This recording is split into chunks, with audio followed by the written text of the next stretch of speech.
कहते किसी भी शुभ कार्य को शुरू करने से पहले श्री गणेश करना चाहिए। श्री गणेश की पूजा करनी चाहिए, उनका आह्वान करना चाहिए।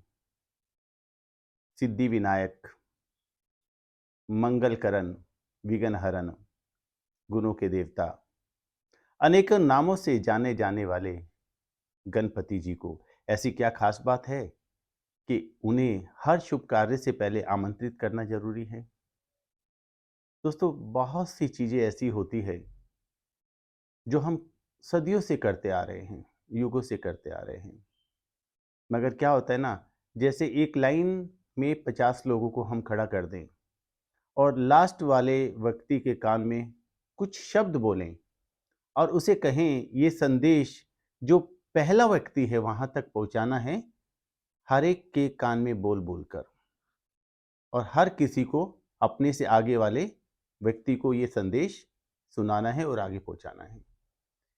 तो आप देखेंगे दोस्तों, जो संदेश था उसमें से शायद ही एक आधा अक्षर वहां तक पहुंचा हो, अन्यथा वो अर्थ का बिल्कुल बेअर्थ कहने को है कि अनर्थ हो चुका होगा। कोई उसका मीनिंग ही नहीं होगा। तो इसी प्रकार जो हम बातें सुनते आ रहे हैं, जो रीति रिवाज हम मनाते आ रहे हैं, जो त्योहार हम बनाते आ रहे हैं, उनका अर्थ तो बहुत महत्वपूर्ण है। मगर समझते समझाते वो अर्थ अर्थ नहीं रहा। कहा जाता है कि माता पार्वती ने अपने तन के मैल को उतार कर इकट्ठा किया, जिससे गणेश जी का जन्म हुआ। उसके बाद एक बार माता पार्वती स्नान करने गई और श्री गणेश जी को बाहर गेट पर पहरे के लिए खड़ा कर गई कि कोई अंदर ना आए। जब माता पार्वती स्नान कर रही थी तो शंकर भगवान, जो हिमालय पर साधना करने चले गए थे, तपस्या करने चले गए थे, कई वर्षों बाद लौटकर वापस आए। और वो जब वहां पहुंचे, गेट पर गणेश जी खड़े थे। गणेश जी ने उनको अंदर जाने से मना कर दिया, रोक दिया।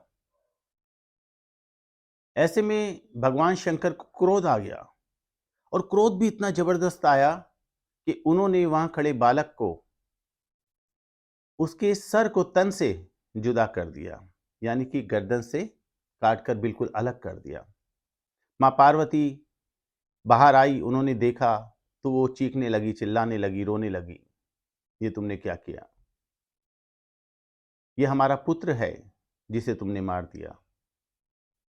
तभी शंकर भगवान माता पार्वती से वादा करते हैं कि मैं जा रहा हूं और मुझे रास्ते में जो भी प्रथम जीव मिलेगा, मैं उसका सर अलग कर कर इसके सर की जगह जोड़ दूंगा और इन्हें जीवित कर दूंगा। तो यहाँ बहुत बातें, कहानी सुनने में बहुत अच्छी लगती है, मनमोहक लगती है, इंटरेस्टिंग लगती है। मगर क्या वास्तव में कहानी का अर्थ यही है जो हम समझ रहे हैं? एक व्यक्ति अपने शरीर से वो कितना भी मैला क्यों ना हो, कितना ही भी मैल जमा क्यों ना कर ले, क्या किसी बच्चे का निर्माण हो सकता है?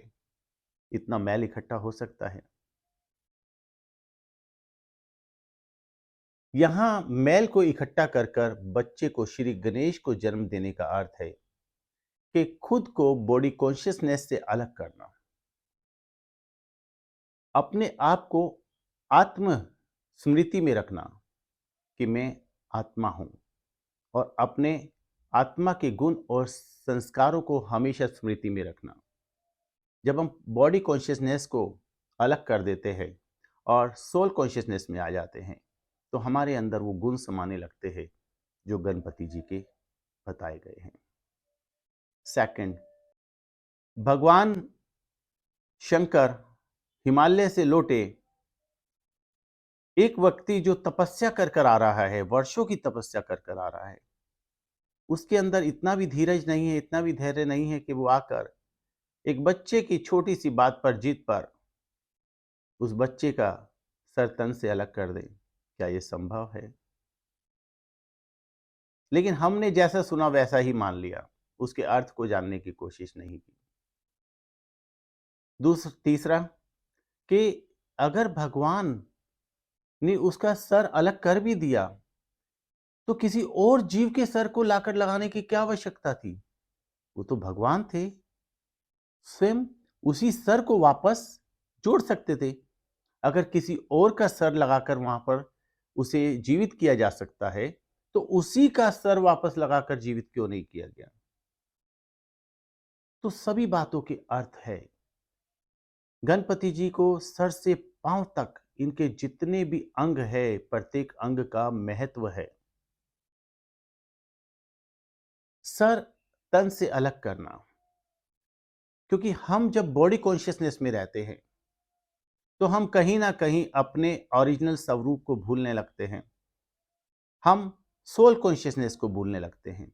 तो होता क्या है, हमारे अंदर मोह उत्पन्न होता है, क्योंकि हम संसार के जुड़ने लगते हैं। संसार से जब जुड़ने लगते हैं, हमारे अंदर मोह उत्पन्न होता है, लोभ उत्पन्न होता है, काम उत्पन्न होता है और अहंकार उत्पन्न होता है। तो ये सारी चीजें कहाँ से उत्पन्न होती है? बुद्धि से। यहाँ बुद्धि है। और कहाँ इफेक्ट करती है? आत्मा पर। आत्मा का निवास स्थान ये है, यहीं पर तिलक लगाया जाता है, यहीं से मृत्यु के बाद कपाल क्रिया की जाती है और यहीं पर हाथ रखकर आशीर्वाद दिया जाता है। तो जो सोल कॉन्शियसनेस है हमारी, जब वो खत्म हो जाती है, उसको अहंकार को काटने के लिए, पांचों विकारों को समाप्त करने के लिए भगवान शंकर ने यहां से हमारे अहंकार को काटकर अलग किया, बॉडी कॉन्शियसनेस को अलग किया। तो मां पार्वती ने भी वही काम किया, शंकर जी ने भी वही काम किया। अब तीसरी बात है कि हाथी का सर ही क्यों लगाया? अगर किसी जीव का और लगाना था, तो ऐसी क्या खास बात है कि हाथी का सर ही लगाना पड़ा? जीव तो और भी बहुत थे, किसी और का गायन क्यों नहीं हुआ? क्योंकि हाथी के सर में ही वो खासियत है जो किसी और में नहीं है। हमारी सोल कॉन्शियसनेस जब वापस आती है, हम आत्म स्वरूप में वापस आते हैं, तो हमारे गुण क्या क्या होते हैं? देखिए, आत्मा के गुण और शक्तियों को जानते हैं। चौड़ा माथा, हाथी का माथा बहुत चौड़ा दिखाया गया है, होता है। बुद्धिमता, ज्ञान, एक बुद्धिमान व्यक्ति किसको कहा जाता है? जिसमें परखने की शक्ति हो, जिसमें निर्णय लेने की शक्ति हो, जिसमें जानने की शक्ति हो। लेकिन आज तो हम आत्मा की ये तीनों शक्तियों को खो चुके हैं। इसीलिए तो हम छोटी छोटी बातों में इरिटेट हो जाते हैं, सही निर्णय नहीं ले पाते, सही परख नहीं कर पाते, जिसकी वजह से हमें हार का सामना करना पड़ता है। और हार का सामना करने की वजह से हम डिप्रेशन में आते हैं, टेंशन में आते हैं, बीमारियों से घिर जाते हैं और विघन पड़ने लगते हैं। छोटी आंखें, छोटी आंखों का अर्थ है दूरदर्शिता, बहुत दूर की सोच रखने वाला व्यक्ति। जो दूर की सोच रखता होगा, उसकी परख भी सही होगी, उसकी सोच भी सही होगी। जब हम किसी दूर की चीज को देखने की बात करते, तो आंखों को छोटा कर कर देखते तो बड़ी क्लियर दिखाई देती है। बड़ा पेट, समाने की शक्ति, आज आत्मा के अंदर से ये शक्ति समाप्त हो चुकी है। उसमें कोई भी बात हो, जरा सी भी बात हो, सहन नहीं होती, समा नहीं पाती। कोई भी परिस्थिति आए, वो अंदर नहीं समा सकता, हिल जाता है। तो समाने की शक्ति, जैसे समुद्र के अंदर जाकर सारी नदियां समा जाती है और समुद्र पर कोई प्रभाव नहीं पड़ता, इसी प्रकार आत्मा की ये शक्ति है, समाने की शक्ति। हाथ ऐसे दिखाया गया है, देने की भावना। देवताओं के चरित्र क्या होते हैं? आत्मा का ओरिजिनल स्वरूप है हमेशा देने की भावना रखना। ऐसे कर कर लड्डू उनका प्रसाद दिखाया गया है। प्रसाद है मिठास, वाणी की मिठास। इस तरह से मोदक बनाना, यानी कि आत्मा का असली स्वरूप क्या है? सबको एक दृष्टि से देखना, एक समान समझना, छोटा हो बड़ा हो कोई भी हो, सबको भाई की दृष्टि से देखना, क्योंकि हम सभी एक ही परमात्मा की संतानें हैं। भाई को भाई की दृष्टि से यानी आत्मिक दृष्टि से देखना, ये भी सोल कॉन्शियसनेस का ही पार्ट है। लंबी सूंड दिखाते हैं। लंबी सूंड का क्या अर्थ है कि हर परिस्थिति को एडजस्ट करना। जैसे लंबी सूंड का काम क्या होता है, एक छोटे से कोमल से बच्चे को भी ममता के साथ उठा लेना और एक विशाल दरख्त को भी हिलाकर तोड़ देना। तो जब ऐसी परिस्थिति आए जो हमें हिलाने लगे, हम उसे हिला दें। जब साधारण परिस्थिति हो, अच्छी परिस्थिति हो, तो हम उसका आनंद लें। ये सूंड का अर्थ है। और गणपति जी को दिखाया गया है जब वो बैठे हुए होते हैं अपने सिंहासन पर, तो वो कमल पुष्प पर बैठे हुए हैं। और बैठे भी कैसे, एक पांव को ऊपर कर कर और एक पांव को जमीन पर रखकर। कमल पुष्प है पवित्रता का प्रतीक।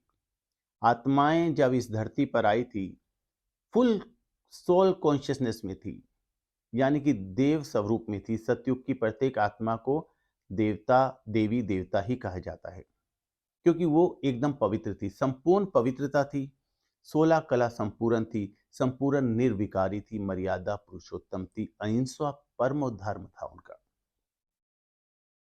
तो एक पांव ऊपर रखकर एक पांव नीचे रखना, ये याद दिलाता है कि आप आत्मा हो, शरीर नहीं हो।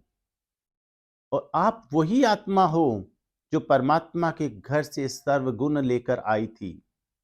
तो आपको इस कलयुगी दुनिया में रहकर, इस मायावी दुनिया में रहकर भी अपने आप को इस दुनिया से अलग रखना है। इसीलिए एक पांव नीचे और एक पांव ऊपर दिखाया गया है। अंत में दिखाया गया चूहे की सवारी और कमल पुष्प का सिंहासन। कमल पुष्प का अर्थ क्या है कि कमल कीचड़ में खिलकर भी उससे अलग रहता है। तो ऐसी आत्मा जो सोल कॉन्शियसनेस में रहती है, वो इस विकारी दुनिया में रहकर भी अपने आप को इससे अलग रखती है। और चूहा दिखाया है माया का स्वरूप। एक कॉमन सी सोचने की बात है कि चूहे के ऊपर बैठकर कोई व्यक्ति सवार हो सकता है।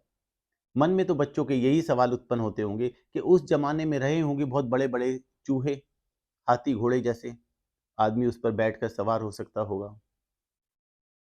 लेकिन ये सिर्फ एक चित्रण है जिसके माध्यम से हम समझ सके कि सोल कॉन्शियसनेस जब हमारी लौटती है तो हम किस प्रकार से विघ्न विनाशक बन सकते हैं।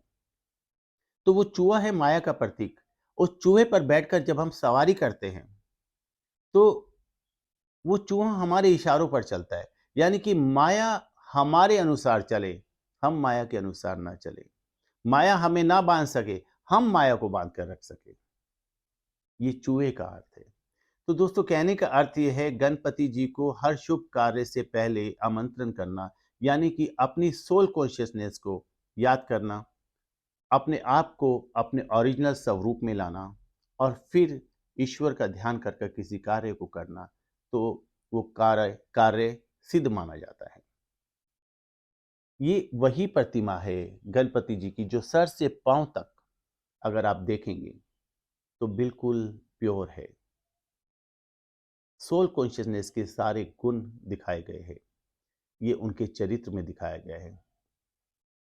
अन्यथा ना तो भगवान किसी की गर्दन काटते हैं और ना ही शरीर के मैल से कोई जीव की उत्पत्ति होती है। ये सब चीज़ें हमें समझाने के लिए, हमारे खोए संस्कारों को लौटाने के लिए हैं। आज 10 दिन का हम त्योहार बना रहे हैं। अगर डेली एक एक दिन, एक एक शक्तियों का, एक एक गुणों का महत्व समझकर हम उसे धारण करने की कोशिश करें, यकीनन 10 दिन के अंदर हमारी खोई हुई काफ़ी शक्तियाँ लौटने लगती है।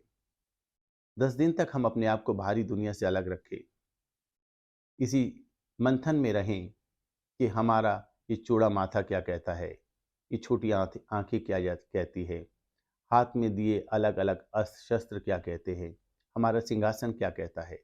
इन सब बातों को जब हम ध्यान में मद्देनजर रखकर इस त्यौहार को बनाएंगे, यकीनन ये सेलिब्रेशन बहुत ही खूबसूरत होगा।